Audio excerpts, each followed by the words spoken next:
فرماتا ہے میرے بندے کے گناہ جو ہیں اس کے بدن سے نکال کے ایک سمت کر دو، تاکہ میرا بندہ اس حالت کے اندر میرے حضور حاضر ہو کہ وہ گناہوں سے پاک اور صاف ہو۔ حضرت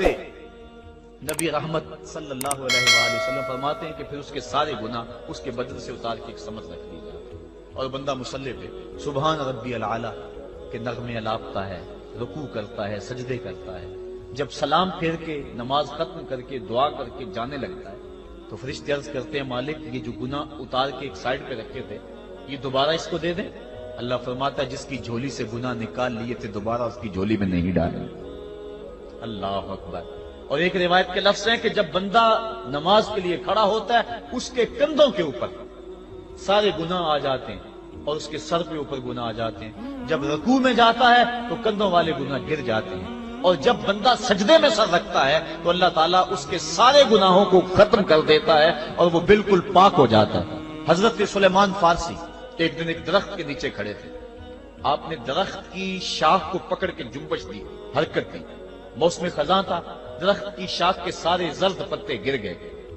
ایک صحابی پاس کھڑے تھے، انہیں پوچھنے لگے عثمان تو نے مجھے پوچھا نہیں کہ میں نے درخت کی شاخ کو یوں ہلایا کیوں ہے؟ انہوں نے کہا اچھا پھر آپ بتا دیں کہ آپ نے درخت کی شاخ کو یوں کیوں ہلایا ہے؟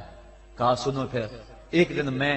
اور چند صحابہ حضور کے ساتھ جا رہے تھے، رستے میں ایک درخت آیا، اس کے نیچے حضور کھڑے ہوئے، حضور نے اس طرح درخت کی شاخ کو پکڑ کے ہلایا، یوں پتے جھڑ گئے،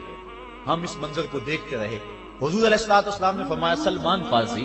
تو نے مجھے پوچھا نہیں کہ میں نے اس درخت کی شاخ کو یوں کیوں ہلایا ہے؟ تو میں نے عرض کی حضور آپ بتا دیں کہ آپ نے کیوں ہلایا ہے؟ فرمایا سلمان جس طرح اس درخت کی شاخ کو ہلایا گیا اور سارے پتے جھڑ گئے، جب کوئی بندہ سجدے میں سر رکھتا ہے نماز پڑھتا ہے اس کے سارے گناہ دھل جاتے ہیں اور وہ پاک اور صاف ہو جاتا ہے۔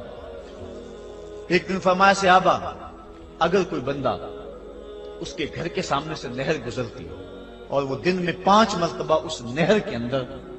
غسل کرے تو بتاؤ اس کے بدن کے اوپر کوئی میل کچیل رہ جائے گا؟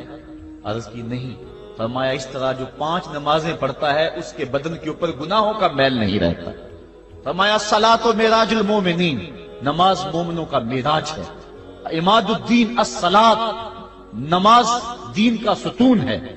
حبب الی من دنیاکم ثلاث الطیب والنساء وجعلت قرۃ عینی فی الصلاۃ، مجھے تمہاری دنیا سے صرف 3 چیزیں پسند ہیں، خوشبو، منکوحہ بیویاں اور میری آنکھوں کی ٹھنڈک نماز میں رکھی ہے۔ اور حضور نے یہ بھی ارشاد فرمایا من ترک الصلاۃ متعمدا فقد کفر، جس نے جان بوجھ کے نماز چھوڑی گویا اس نے کفر ہی تو کیا، یعنی کافروں والا کام کیا۔ حضرت امام فخر الدین رازی نے تفسیر کبیر میں لکھا حافظوا علی الصلوات والصلاۃ الوسطی، اس آیت کریمہ کے تحت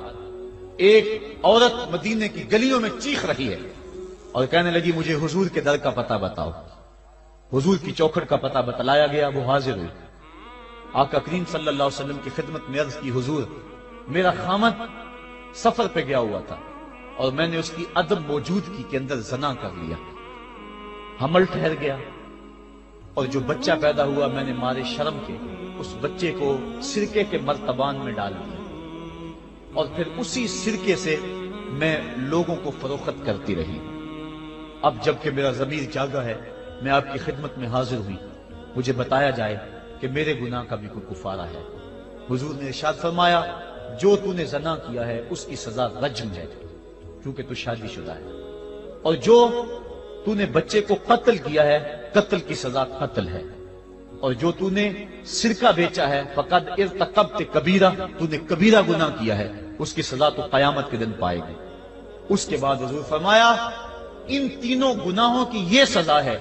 لیکن جس طرح تو گھبرائی ہوئی آئی تھی میں تو یہ سمجھا تھا شاید تیری نماز اثر قضا ہو گئی ہے۔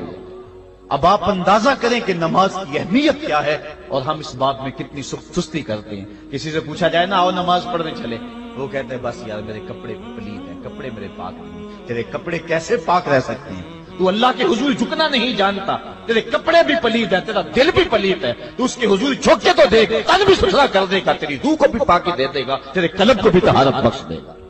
تو اس کے حضور آ جھک، اس کے حضور سجدوں سے اللہ کے حضور خراج پیش کر اپنی محبتوں کا، جب بندہ سجدے میں سر رکھتا ہے اللہ فرشتوں میں فخر کرتا ہے، میرے بندے کو دیکھو نا، بالآخر میرے حضور ہی جھکا ہے نا، کتنے گناہ کیے اس نے، کتنے جرم کیے اس نے، لیکن بالآخر میرے حضور آیا اور اپنے گناہوں کی معافی مانگتا ہے، فرشتوں گواہ ہو جاؤ میں نے اپنے اس بندے کی مغفرت فرما دی۔ تو اللہ کے حضور نماز پڑھنے والا، بلکہ ایک روایت مسند امام احمد بن حنبل میں موجود ہے، حضور فرمایا جب بندہ نماز کے ارادے کے لیے اٹھتا ہے اور وضو کرنے کے لیے جب پانی کا پہلا قطرہ چلو پہ لیتا ہے، جو ہی اس کے بدن سے وضو کا پانی چھوتا ہے اللہ اس کے گناہوں کو معاف فرما دیتا ہے۔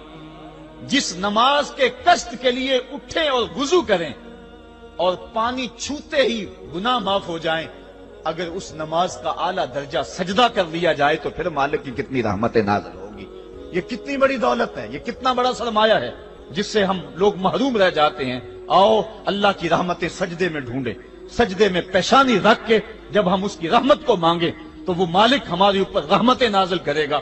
آج پوری دنیا کے اوپر مسلمانوں کے ساتھ جو حالات ہیں وہ کسی سے مخفی نہیں، کوئی کہتا ہے کہ معاشی طور پہ مسلمان کمزور ہیں، اس وجہ کو بھی میں تسلیم کرتا ہوں، مسلمان کے پاس آلات حرب و ضرب بھی موجود نہیں ہیں، اس وجہ کو بھی تسلیم کر لیا جائے، سیاسی طور پہ مسلمان کمزور ہیں، اس وجہ کو بھی تسلیم کر لیا جائے، یہ ساری وجہیں اپنی جگہ پہ، لیکن یہ بھی تو سنو مسلمانوں کی تعداد اس وقت 1 ارب 40 کروڑ ہے، افرادی قوت اتنی کبھی بھی مسلمانوں کی نہیں ہوئی تھی، اس وقت مسلمانوں کے پاس ایٹمی طاقت موجود ہے، اتنی قوت عسکری کبھی بھی مسلمانوں کے پاس نہیں ہوئی تھی، 56 اسلامی ملک ہیں جن میں قیمتی معدنیات سے اور تیل کی دولت سے اور سونے کی قیمتی معدنیات سے یہ مسلمان مالا مال ہیں، کیا کچھ نہیں ہے جو مسلمانوں کے پاس نہ ہو، لیکن ایک دولت چھن گئی مسلمانوں کے پاس، وہ سجدے کی آبرو، وہ سجدے کی عزت، وہ پیشانی رکھ کے اس رب کو پکارنا جو سب سے اعلیٰ ہے، جو سب سے بالا ہے، جس نے موسیٰ کے فرعون کو نیل کی موجوں میں ڈبو دیا۔ کیا پوری امت مسلمہ 1 ارب 40 کروڑ انسان سجدے میں سر رکھ کے سبحان ربی الاعلیٰ کے نغمے آلات کے اپنے رب سے گزارش کریں اور اپنی امت کا رونا روئیں؟ کشمیر میں لٹتی ہوئی جوانیاں اور کل قدس کے اندر بہتا ہوا خون، شبرغان سے لے کر کابل و قندھار تک اور موصل سے لے کر تکریب تک مسلمان کے اوپر جو ظلم و تشدد ہو رہے ہیں، اپنے رب کے حضور اس کا دکھڑا سنائیں اور اپنے مالک کو کہیں میرے مالک ہم لٹ گئے، ہم کٹ گئے، ہم پٹ گئے، اسلحے بھی موجود، افرادی قوت بھی موجود، سیاسی طاقتیں بھی موجود، لیکن اس کے باوجود مسلمان دبتا چلا جا رہا ہے۔ اسی کشتی کو ہے خوف تلاطم صدحیف منہ موڑ دیے تھے جس نے بڑھتے ہوئے طوفانوں کے، جو 300 ہو کر جرأت اور